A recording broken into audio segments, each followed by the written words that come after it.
Well, happening right now, procrastinators, this one is for you because it's your favorite day of the year. Tongue-in-cheek, it is tax day, April 15th. And you now have less than 19 hours to get those taxes done. Our News 13's David Romero has some last-minute advice for you. Good morning, David. Good morning, Elizabeth. Well, the best advice is if you haven't done them, now's a good time to get up and get out of bed and get them done, because places like this and of course the post offices around town are likely going to see long lines later today for people either getting them done or turning them in by the deadline. Now, of course, Americans have had since the end of January to file those taxes or start working on them, and of course most have put it off if they owe money. And if you owe money, you can file for an extension, but you will still have to pay some cash to Uncle Sam. Now that breaks down like this: you can file the extension form 4868, which is due by today, and pay at least 90% of what you owe. And if you don't, you can face a penalty of 0.5% of the tax owed for each month you don't pay. That penalty can go all the way up to 25% of the unpaid amount. Now, if you don't file for the extension and you submit your returns late, you can count on a fine which is 5% of the unpaid taxes per month, and that can also go up to about 25% as well. Now, if you're one of the lucky few that's getting a refund from the government, of course you can relax this morning. And of course, according to the IRS, most Americans are seeing refunds this year of close to $3 grand. So not a bad morning for those who are getting some cash back, but a bad one for those who have to pay. Yeah, Elizabeth, all right, good to know, David. Thank you very much. By the way, the Rio Rancho main post office out there is going to be open until midnight. And again, if you are mailing out your returns, you need to make sure that they are postmarked before midnight tonight. And if you are filing an extension, the form you need is number 4868. Again, the main Albuquerque post office. And as I mentioned, the Rio Rancho post office open until midnight. Well, in just a few hours, city workers should be back out cleaning up a disgusting, dirty mess near downtown Albuquerque. It's this area that is underneath the coal overpass. It's supposed to be locked up and fenced in. Then after Steven Seagal on Force of Execution finished filming here, the area was open and a bunch of homeless people moved in there. We're told they trashed the place and even used it as their personal bathroom. Mark Madrid's family owns a lounge nearby and says the problem has been going on for a while and the city isn't doing anything to fix it. People walk by and the smell and just seeing all the homeless people underneath there, you know, to me it's not right. I feel sorry for them, but there's other places for them to go.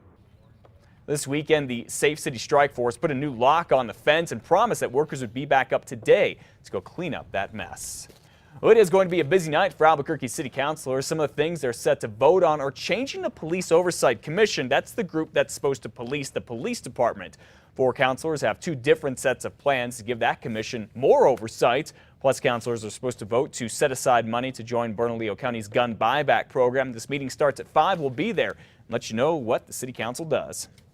Could New Mexico State police officers have racked up overtime for a hunting trip? The State Department of Public Safety released some records that show officers got overtime, holiday pay, and other expenses, all while escorting Chuck Franco, the husband of Governor Susana Martinez, on a hunting trip. Now, according to the records obtained by the New Mexican, it was for a hunting trip in Louisiana.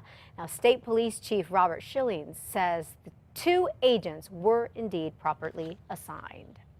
New Mexico is planning to spend more money to expand early childhood education programs. The state plans to use about $31 million in new money for early education. According to the Albuquerque Journal, spending for early education programs increased 44%. Critics say it's a drop in the bucket regarding the state's educational needs.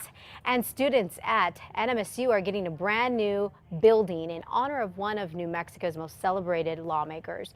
The new Pete Dominici Hall will be home to the university's Dominici Institute for Public Policy, as well as portions of the Arrowhead Center. It also added classrooms and office space for graduate students and faculty members. The former senator retired back in 2008 after serving 6 terms in the U.S. Senate.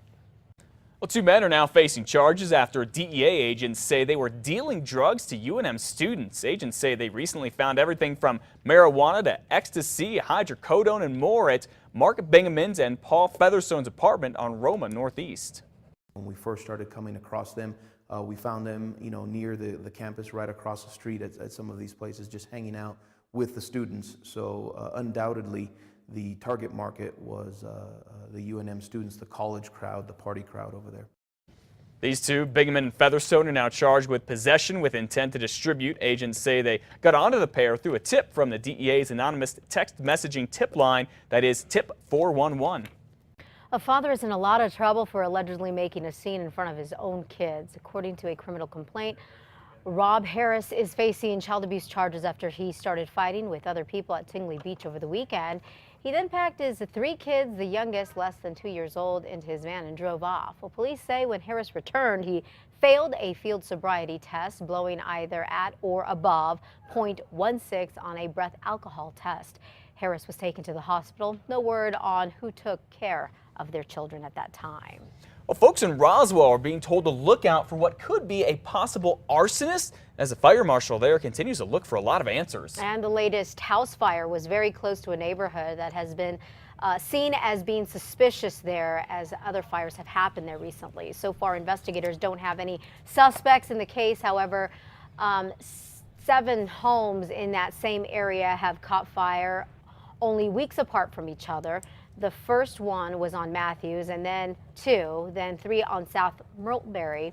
Investigators say one home appeared to have holes punched in the wall, which indicates that the suspect knows what they're doing, according to police. There were some items that I don't really want to disclose at this time that were found on the scene that would lead me to believe that it's suspicious in nature, and it looks like it's probably an arson-related fire. The burnt homes were unoccupied at the time, but show evidence that someone had been using them as shelters. Neighbors have told investigators that they have seen a man in a camper staying often on the property of one of the burnt homes. The fire marshal hasn't spoken with the homeowners.